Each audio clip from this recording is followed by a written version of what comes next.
আসসালামু আলাইকুম, আমি ডাক্তার কাউসার ভুঁইয়া, সার্জারি কনসালটেন্ট। বর্তমানে কাজ করছি বঙ্গবন্ধু শেখ মুজিব মেডিকেল বিশ্ববিদ্যালয়ে। আজকে আমি কথা বলবো পায়খানা রাস্তার একটি সমস্যা নিয়ে।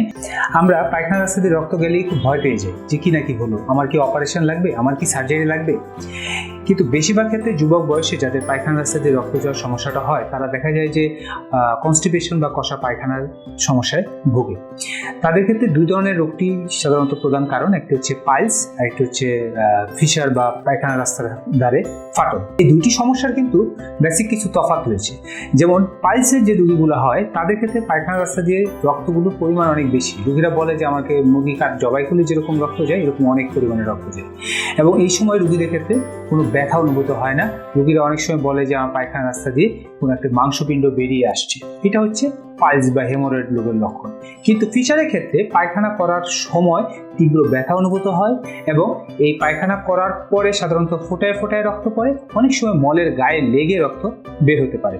এক্ষেত্রে মলদ্বারের পাশে আশেপাশে চুলকানোর সমস্যাও থেকে থাকে। তাহলে এই দুটি রোগের লক্ষণ দেখে কিন্তু আমরা সহজেই দুটি রোগকে আলাদা করতে পারি। এই দুটি রোগের ক্ষেত্রেই যাদের সমস্যা হয় তারা সাধারণত লজ্জায় হোক আর অপারেশনের ভয়েই হোক, যে কারণেই হোক, সার্জনের কাছে আসতে চায় না যে আমি এখন গেলেই কি আমার অপারেশন লাগবে কিনা।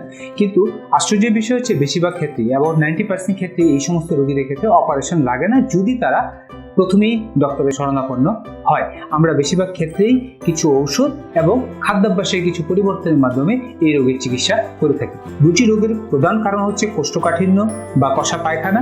আমাদের বিভিন্ন খাদ্যাভ্যাসের পরিবর্তনের মাধ্যমে এই কষা পায়খানা বা কোষ্ঠকাঠিন্যের চিকিৎসা করা এবং কিছু ওষুধ ডক্টর আমরা প্রেসক্রাইব করি, এর মাধ্যমে এই দুটি রোগেরই চিকিৎসা করা সম্ভব। কিন্তু দীর্ঘদিন ধরে যদি এই রোগীগুলো থাকে, দীর্ঘদিন ধরে যদি অসুবিধা হয়, তখন অনেক ক্ষেত্রেই এই রোগীদের ক্ষেত্রে অপারেশন লাগতে পারে। অপারেশনটা খুব ভীতিকর কিছু নয়, খুব সিম্পল একটি অপারেশনের মাধ্যমেই এই রোগের চিকিৎসা করা সম্ভব। সাধারণত যেদিন অপারেশন হয় ওই দিনই অথবা তার পরের দিনই রোগীরা অপারেশনের পরে বাড়ি যেতে পারে।